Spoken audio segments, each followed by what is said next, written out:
I've been working with artisans in Morocco for about 20 years now, and that came about because I was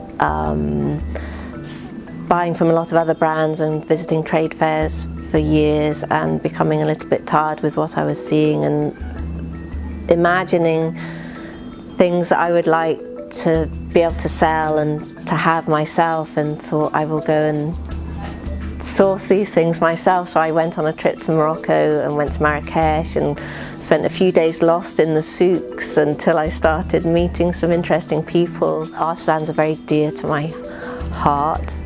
They sometimes drive me crazy. It's not an easy path to take, but there's some wonderful people that we've known for a very long time and have become very good friends with. For example, we have Rashid, who makes babouche for us in Marrakech. He started working at the age of 7. He's from a big family and his father died when he was 7 years old, so he had to go out to work at the age of 7 to help support his family. He now has 3 children of his own, and through the orders that we're able to give him, he's able to provide for his children in a way that he wasn't provided for when he was a child, and these things feel really important. I think there's much more awareness now about where things come from, how they're made, the ethics that go into the production, the sustainability, environmental sort of factors. All of these things people are becoming much more aware of, and the big retailers are aware of that interest now too, and are looking to partner with people who are producing in an ethical way, in a sustainable and environmentally friendly way. And so they're coming to smaller companies like ours who work very directly in a very ethical way with artisan producers. To make a product work, you have to understand what the skills of the artisan group you're working with are, because if you try and venture too far beyond that skill set, then you sort of encounter problems. So what I like to do is visit the artisans, see them working and understand the processes and the materials and the tools that they have, because by understanding that I'm able to work out what we can do to develop a sort of a new product or a more interesting product, or work with colours. For example, we work with traditional hand block printers in India, in Rajasthan, and we will develop our own print designs, which are quite contemporary designs. They will then carve these into blocks of wood in the traditional way and use these to stamp the colours out onto long lengths of cloth, which we then have made up into products like loungewear or wash bags. And the colour actually is really important as well. The way we work, we have our kind of colour palette that we work to, and it's these little details actually that have quite a significant impact on the overall look of a product. Yes, it's really important that there's a kind of a good mutual understanding between ourselves and the artisans that we work with, that you spend enough time with people so that they get to know you and you get to know them, and you then build up a relationship that's based on trust and understanding and respect and friendship, because you can only work successfully with people that you like and who like you.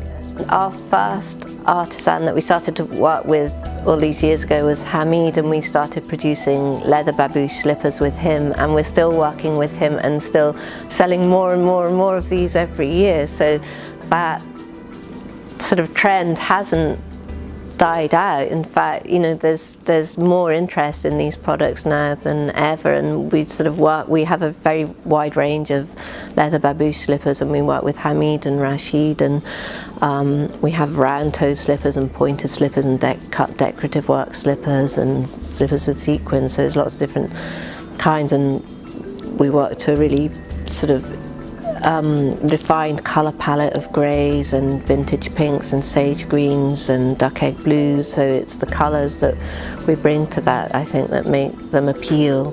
So the babouche slippers, the leather poofs, we still sell a lot of these. Baskets are, if you have a look around our warehouse, you'll see that we have mountains of baskets, so they're a very popular product, and I love the baskets because we make these with artisans in Morocco, and they're woven by hand using palm leaf, which are gathered from the plants. It's a completely sustainable product. You don't need plastic bags anymore. You're not supposed to be using plastic bags anymore, so they're environmentally friendly. If they last for years, they're really hard wearing.